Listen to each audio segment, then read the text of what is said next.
Magandang araw sa lahat ng aming viewers. Ayan, mukhang magiging mahaba ang kwentuhan ngayong araw na ito. Muli, ako po si Alvin Factura ng Antra Local PH at ngayong episode ng Antra View ay kasama ko si Mother James O'Brien. Ayan. Si Mother James po ay nakilala bilang isang sikat na fashion designer, makeup artist at talent manager hindi lamang sa buong Olongapo kundi sa buong Pilipinas. Mother, kwentuhan mo naman kami kung paano po nagsimula ang JOB Productions, mga struggles and naging inspiration po ninyo. Ayan, actually I wear so many hats. So, ang dami kong work, no? Katulad na sinabi mo kanina, isa akong makeup artist, fashion designer, talent manager. Yan, actually nagsimula yan. Bata pa lang ako, I can see myself as someone who will go far. Parang na-visualize ko na yun na dapat meron akong kalagyan or ganyan.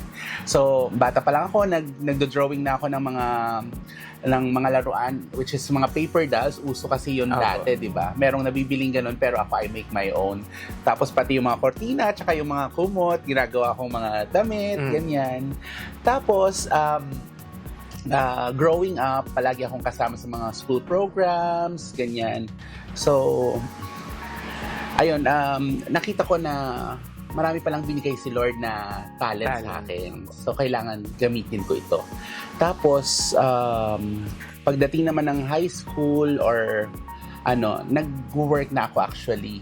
So, nagtuturo ako ng mga sayaw. As early as high school. Yes, ng mga cheering squads, ng mga performances, ganon.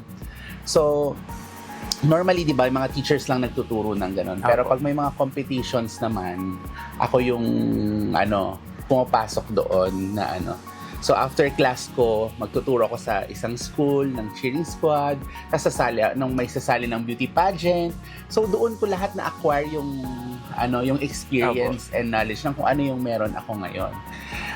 So, parang yung isa sa classmate ko before, sumali ng beauty pageant, tapos nag-try kami, sige ako magtuturo sa'yo ng talent, ganyan. Tapos, and the history goes on. And meron din kasi akong stepsister who joins a beauty pageant before. Yan, si Miss Maureen Magrata. Ayan. Mother, kwentuhan niyo ako, laki po ba kayo sa hirap or self-made po ba kayo?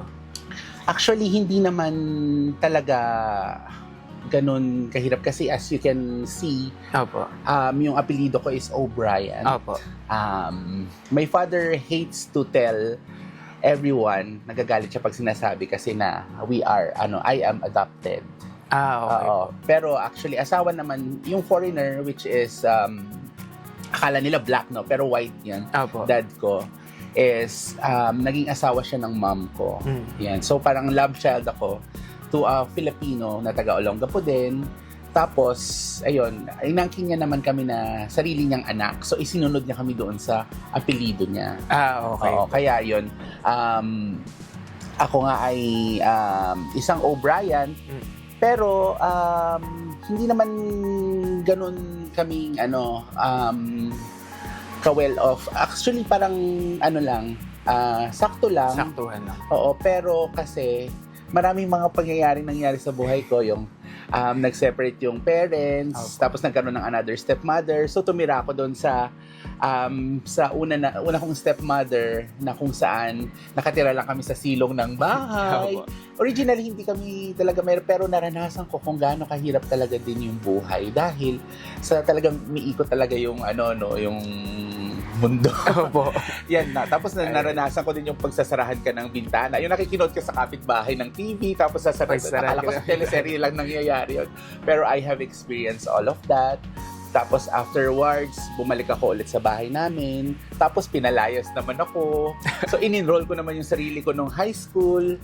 Tapos bago ko mag-birthday, pinabalik naman ako ng bahay. So naranasan ko na kung paano makitira, makisama, and also kung paano buhayin yung sarili ko. Actually, at the very young age, independent na ako. Yes, naranasan ni Mother ang survival sa totoong buhay. And despite all of that, di ba nakita niyo naman natin kung gaano ka-successful si Mother James. And kamusta naman kayo, Mother James, nung COVID-19 pandemic? Actually, sobrang hirap ng naranasan ko. Opo. Para kami pinagtakluban ng ano. Kasi yung- events kayo, mother, tapos Yes. bawal ang events, Oo. bawal lumabas. in the year 2018 and 2019, nasa peak na kasi ako nung career ko. So, by that time, nagsimula ako magbihis ng mga artista, mostly on GMA, na kinukuha ko ng stylist. So, mas naging bongga yung dating, tapos mas maraming opportunities, the likes of Carla Abellana, tapos sila Ay de las Alas, Opo. sila Elizabeth Oropesa, Snooki Serna, to name the few. And marami pang iba. Opo. Nasa peak na ako ng career ko noon. And also, I am a member of the Fashion Designers Association of the Philippines. And I am also an officer since 2016 yon. Opo. And I am the only member from Olongapo City and Zambales. So, nasa peak na ako ng career ko noon. Nasa height na talaga. Opo. Tapos biglang nagkaroon ng COVID-19. Tapos walang events, wala lahat. Wala lahat. Cancel lahat. So, what happened is I have to close my shop. Opo. So, nag-close ako ng shop ko para mabawasan yung rental, which is kasi ang rent ko sa shop ko noon is 12,000 pesos. So, lumipat ako sa mas maliit. So, parang sa second floor lang in West Bahak-Bahak. Opo. Tapos medyo mahirap siyang hanapin and mga I think mga 3 years din ako doon.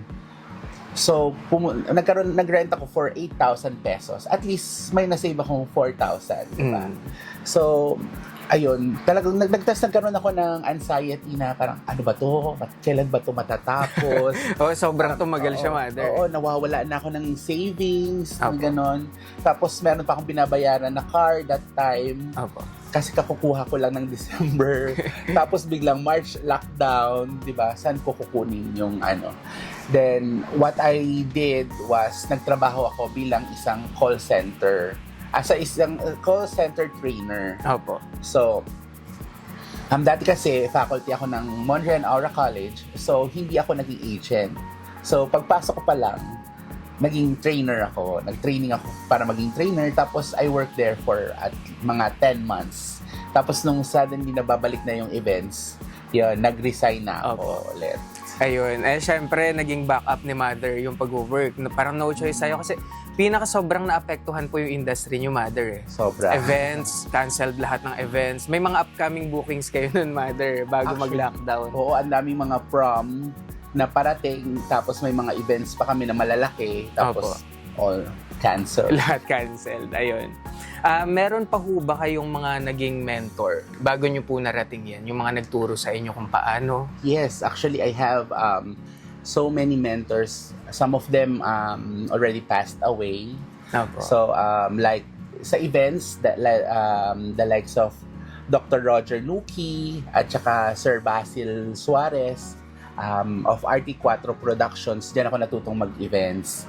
Tapos, also Victor Filarca, who is international director, fashion director from abroad. Tapos, sa fashion designing naman, my inspiration was the George Ismael of Olongapo City. And sa makeup naman, Babes Yulo, Peachy, and Vanessa of International Salon. And also, when I was young, yung mga taga-province na nanonood lang kasi ako before, wala naman akong formal training. Like, the likes of Barbie Ancleto, yan. Yun, so, yan yung mga taong tumulong sa akin. And marami pa actually, sorry sa mga hindi ko na Hindi maalala nabanggit kung ni bakit kasi Mother. very abrupt lang. Opo. Ayan, so pero I am very grateful sa kanilang lahat. And Ayan. whenever I post naman, lagi kong sinasabi na sila yung nag-inspire sa akin, Opo. sila yung mentors ko. Ayun, mother, kanina nabanggit niyo po yung mga artist na na-make-upan nyo. Ngayon, mother, sino-sino naman pong mga sikat na model, national and international, na nadamitan or na-make-upan nyo na po? International models? Opo. Okay. Kung meron na po, yes. and national. Our Miss Universe Asia, si Chelsea Manalo, nadamitan ko yan after she won Miss Universe Philippines at bago siya lumaban ng ano. So meron siyang commercial or ads sa yung kanilang sponsor gym in Manila na nadamitan ko siya. Tapos also Alexi Brooks, sino pa ba? Si Michelle D and Winnie Michelle D, Marquez. okay. Yes, way back 2018 pa. Opo. Miss World pa lang si Michelle D noon. Tapos si Winnie naman, right after she won Reina Hispano-Americana. Tapos, actually, madami eh. Those are the few. Tapos meron pa Samantha Bernardo and our very own CJ Opiasa sa ibang mga pageants niya. Nung Miss Opo. Universe Philippines niya, yung resorts wear, ganyan. Ayan. So, ang dami. Our very own Miss Grand International, which is also from Olongapo City. Yan. Opo. Nung yung may journey siya, at the side, we also dress her. And pati si Alexandra Faith Garcia, who is the first Miss Aura International, taga Olongapo din siya. Yan. Ayun, sobrang dami. And dami. yun yung nagsasabi kung gaano ka-successful si Mother James pagdating sa fashion Thank industry. you. And sabi ni Mother James kanina, nakita niya yung collaboration sa pagkakaroon ng mentor, natulungan siya ng mga mentor niya. And sabi pa ni Mother James sa kanyang Facebook profile, a star does not compete with other stars. It shines with them. Na-touch kami doon, Mother, kasi parehas po tayo ng pananaw na dapat hindi po tayo nagkokompetensya, na dapat nagtutulungan po tayo. Saan niyo po hinugot yung ganong line at part of your life, Mother? Kasi sad to say, here in Olongapo City, medyo talagang may competition Opo. sa mga managers, sa mga those who handles the models and everyone. So, nakakalungkot lang hindi kasi nagkakaisa, Opo. no? Dahil parang they see each other as parang competition, lalo na siguro sa akin kasi nga medyo mas nakapag-advance ako Opo. or hindi ko naman sinasabi na I am higher or mas mataas ako sa kanila. Opo. Kaya lang, dapat matuto tayong pumalakpak sa tagumpay ng iba. Malaki o maliit, Malaki papalakpakan or maliit, we should support each other. Kasi lahat naman yan, even me, nagsimula ako, hindi naman ako agad nandoon. Walang Opo. instant victory or instant success sa buhay. Mm. Dadaan tayo sa process. So, before naman, tagapalakpak lang din naman talaga ako. Opo. 'Di ba? Isa lang din akong tagahanga, viewer. Tapos, ang ginagawa ko kasi, hindi ko sinasabi na kailangan kalabanin ko siya para malagpasan ko siya. Ang ginagawa ko is kailangan galingan ko para maabot ko rin yung narating niya. Ayan, Ganun, yung ginagawa magkaiba niyo kasi pong yun. inspirasyon. Yes. So, instead of mainggit ka, Opo. normal lang naman sa tao ang mainggit eh. Tama. Na ay, ang swerte niya naman. Ang ganda naman ng kinalalagyan niya sa buhay. Normal yung mainggit. Pero nasa sariling pananaw natin kung paano natin gagamitin yung inggit na yon para maging successful. Huwag tayong tumapak ng ibang tao. Huwag iwasan natin yung crab mentality. Tama. 'Di ba? So kailangan tayo gawin natin inspirasyon para maabot Yung isa't natin. isa din. No? Opo. At tulungan din natin yung isa't isa. Tama. At pag nandun ka na, be grateful sa lahat ng mga tumulong sa'yo. Huwag mo silang kakalimutan. Ayun, yun naman yung pinaka-importante doon. Siyempre may mga nakatulong talaga kung paano tayo umangat at huwag natin silang kakalimutan. And yung sabi nga ni Mother James, di ba, dapat nagtutulungan tayo. Kasi kami rin po ay naniniwala na for example, Mother, may mga design po kayo, syempre quality designs na itong mga to. Apo. And may mga bagong designer. Yung quality ng design nila is may mga taong makaka-afford din ng design nila. And yung mga quality designs na katulad nito, may makaka-afford din. So lahat po tayo may customers, parang may kanya-kanyang customers. Hindi natin kailangan maglaban-laban. Actually. I-recommend natin yung isa't isa. Oo. Kunyari, eto may naghahanap dito kaso eto na yung available ko sa'yo na lang. Parang ganun po. No? Ayan. Si Mother during her peak, sabi nyo nga Mother, di ba? Yung time na peak nyo na po, tas biglang nag-pandemic. And may kita nyo pa rin po siya May kita pa rin siya ng mga taong nagmomotor kahit nasa peak na siya. Ayan. Nakikita ko kasi si Mother nagmomotor.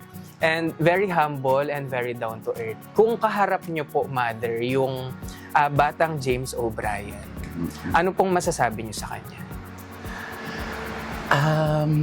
Masasabi ko sa kanya na ang layo ng narating mo.